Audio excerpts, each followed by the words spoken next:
नमस्कार, आप देख रहे हैं 4 PM बिहार और मैं हूं अभिषेक मिश्रा। देश के गृह मंत्री अमित शाह कल नवादा में थे। नवादा के हिसुआ में उन्होंने जनसभा को संबोधित किया। वैसे उनको जाना था सासाराम भी, लेकिन नहीं जा सके। सासाराम में हिंसा की खबरें सामने आई और अमित शाह का कार्यक्रम रद्द हुआ। हालांकि जेडीयू ने इसको लेकर कुछ और कहा। जेडीयू ने कहा अमित शाह डर गए। सरकार ने सुरक्षा की पूरी व्यवस्था की थी, फिर भी अमित शाह डर से नहीं गए। जेडीयू ने तो कायर भी कहा, डरपोक भी कहा।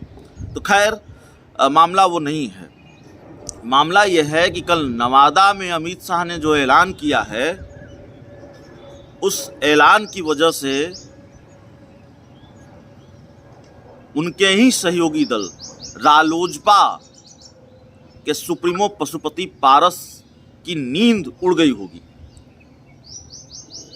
अमित शाह ने नवादा में जो कुछ भी कहा है, उससे चिंता बढ़ गई है और फिर कई सवाल खड़े होते हैं। उन सवालों पर आगे एक एक बात करेंगे। सवाल यह है कि कहा क्या अमित शाह ने। देखिए, अभी रालोजपा और भारतीय जनता पार्टी का बिहार में गठबंधन है।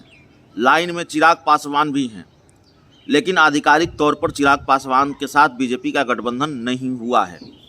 हाँ, इतना जरूर है कि चिराग पासवान ने 3 उपचुनावों में मोकामा, गोपालगंज और कुर्नी में बीजेपी की मदद की है और यह तय माना जा रहा है कि चिराग पासवान एनडीए में जाएंगे। उनकी पार्टी लोक जनशक्ति पार्टी रामविलास का गठबंधन बीजेपी के साथ होगा, लेकिन ये अभी हुआ नहीं है।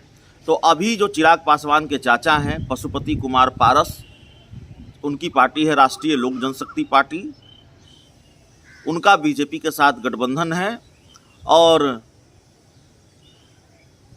पशुपति पारस केंद्र सरकार में मंत्री भी हैं। ठीक से समझने के लिए थोड़ा और पीछे जाना पड़ेगा। लोक जनशक्ति पार्टी जब 2 टुकड़ों में बटी, पशुपति पारस ने 5 सांसदों को तोड़ा या 5 सांसदों को लेकर अलग हो गए, तो तारापुर और कुशेश्वर स्थान का उपचुनाव आया। तब चुनाव आयोग ने 2 नाम दिए, 2 चुनाव चिन्ह दिए और पार्टी 2 टुकड़ों में बट गई। पशुपति पारस की पार्टी का नाम राष्ट्रीय लोक जनशक्ति पार्टी, चुनाव चिन्ह सिलाई मशीन, और चिराग पासवान की पार्टी का नाम लोक जनशक्ति पार्टी रामविलास और चुनाव चिन्ह हेलीकॉप्टर। तो पशुपति पारस के पास अभी 5 सांसद हैं। एक पशुपति पारस खुद हैं, हाजीपुर से सांसद हैं। वीणा देवी वैशाली से सांसद हैं। महबूब अली कैसर खगड़िया से सांसद हैं। चंदन सिंह नवादा से सांसद हैं और पशुपति पारस के एक और जो भतीजे हैं प्रिंस राज, पार्टी के प्रदेश अध्यक्ष भी हैं, वो समस्तीपुर से सांसद हैं। नवादा सीट को लेकर बड़ा बयान दिया है गृह मंत्री अमित शाह। पशुपति पारस की पार्टी के सांसद है चंदन सिंह नवादा से, और चंदन सिंह की पहचान यह भी कि वो लोक जनशक्ति पशुपति पारस की पार्टी के बड़े नेता सूरजभान सिंह के भाई हैं। तो चंदन सिंह जिस सीट से सांसद हैं, उस सीट को लेकर बड़ा बयान दिया है अमित शाह ने। और अमित शाह ने साफ तौर पर कहा है कि ये सीट भारतीय जनता पार्टी लड़ेगी। उन्होंने अपनी पार्टी के नेताओं से कहा 2024 में इस सीट से चुनाव लड़ने की तैयारी करिए। इस सीट पर हर हाल में बीजेपी का उम्मीदवार चुनाव लड़ेगा। अब जाहिर तौर पर ये चर्चा तो होगी, नींद तो उड़ेगी जब सहयोगी दल रालोजपा के सांसद हैं, रालोजपा की सिटिंग सीट है, आरएलजेपी की सिटिंग सीट है, और वहाँ अमित शाह ये ऐलान कर रहे हैं कि हर हाल में यहाँ से बीजेपी चुनाव लड़ेगी, बीजेपी का उम्मीदवार चुनाव लड़ेगा।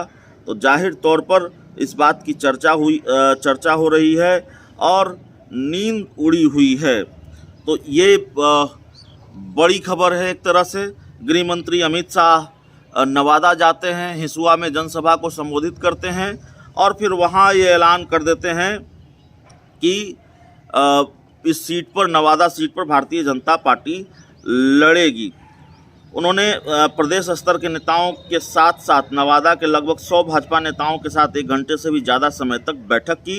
हिसुआ में जनसभा स्थल के पास ही बैठक हुई और जो जानकारी आ रही है उसके मुताबिक अमित शाह ने अपनी पार्टी के नेताओं से कहा कि वे तय कर चुके हैं कि नवादा में अपना उम्मीदवार लड़ाएंगे। पूरे देश में उन्होंने 90 लोकसभा सीट को अपनी निगरानी में रखा है।